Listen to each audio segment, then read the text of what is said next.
Right now, a minority of legislators run the state. There happens to be a majority of Democrats in the state Senate and Assembly, and they have no power. They have no power because under the two-thirds rules, one-third plus one, 34%, can control everything simply by saying no and refusing to accept anything until the Democrats give in. And not only that, when the governor calls the legislature to session on some issues, if the Democrats aren't there to resist, the Republicans will control even more. So basically, what we have is an anti-democratic state, and the only state in the union where the legislature has no control over raising and spending money. That's absurd, where the majority has none. This is undemocratic, and that's the reason why we have gridlock. It's the reason why the state is running out of money. This is a wealthy state. It's the seventh largest economy in the world. There's no reason why this state should be, quote, running out of money. It's a political issue, and the issue is very straightforward. It's democracy. The majority rule idea is very simple. It's a ballot initiative that is one sentence long. One sentence can change the history of the state, and the sentence is simple. All legislative actions on revenue and budget must be determined by a majority vote. That's all. 14 words. It's as simple as could be. It's straightforward. Anyone can understand it, and anyone can see that this is what democracy is about. If it's so straightforward, if it's so simple, why has it taken so long to try and change that? Because the insiders in Sacramento and the people running the party and the unions go by polls, and they don't understand the framing of issues. They think that if you ask someone in a poll, would you like your taxes raised and have more services, or have your taxes lowered and have fewer services? And people say no, they wouldn't like their taxes raised. That therefore they can't ask anything on a ballot initiative about that would even mention the word revenues. That's ridiculous. This is not about taxes. It's about democracy. It's not about whether you want your taxes raised or not. It's about what the majority of people in this state want their legislators to do. It's that simple.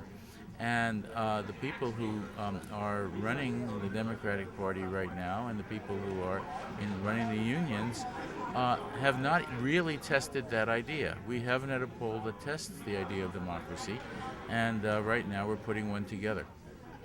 When Arnold Schwarzenegger is a free market conservative Republican, and he doesn't believe in public higher education.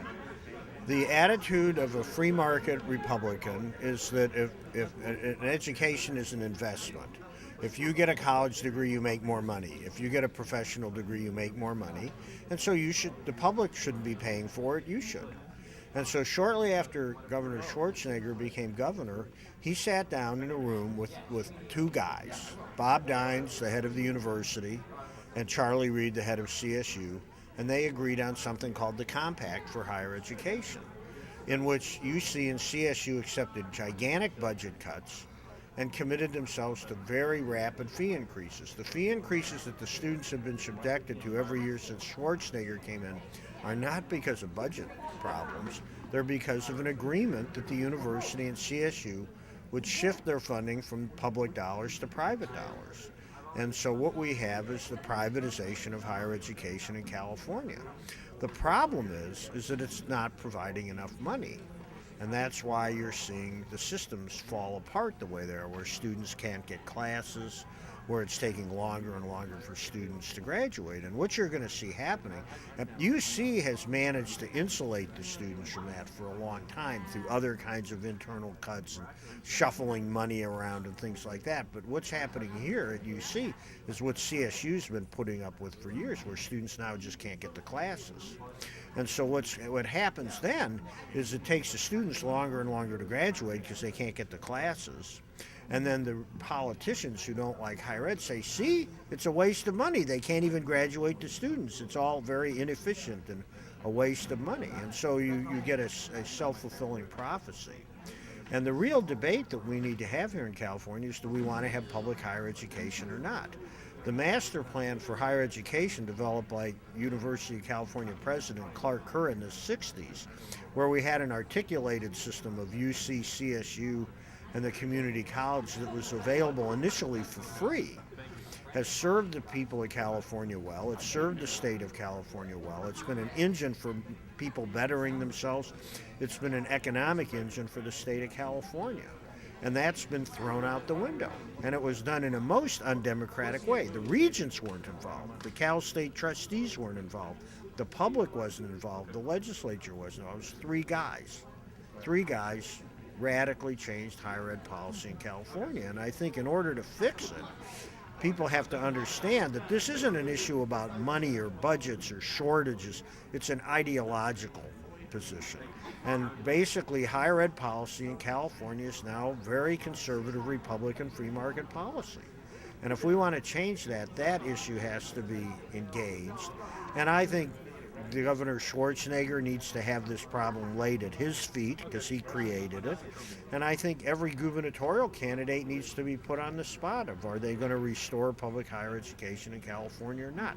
Not one of them has taken a position yet.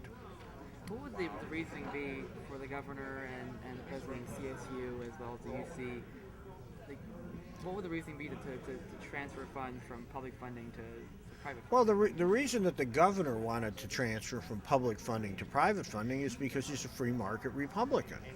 And he doesn't believe in having a robust public sector. He thinks if people want to get educated, it's a service, they should just buy it through paying very high fees.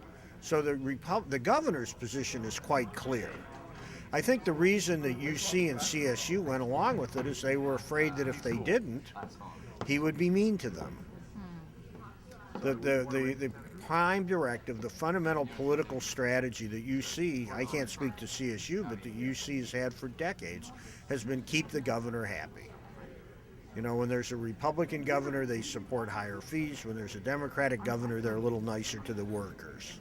Okay, when we had a Democratic governor who got himself into trouble over the energy crisis, they went along with big fee increases to help bail him out. Well, you saw that when President Yudof when asked the question, do you think Governor Schwarzenegger is responsible for the financial problems at UC? He said no. He blamed the public. That's just baloney. The problem is because the governor, in his budget, didn't ask for enough money for higher ed. Because the governor forced an agreement with the university's leadership to increase fees 8 to 10% or more every year.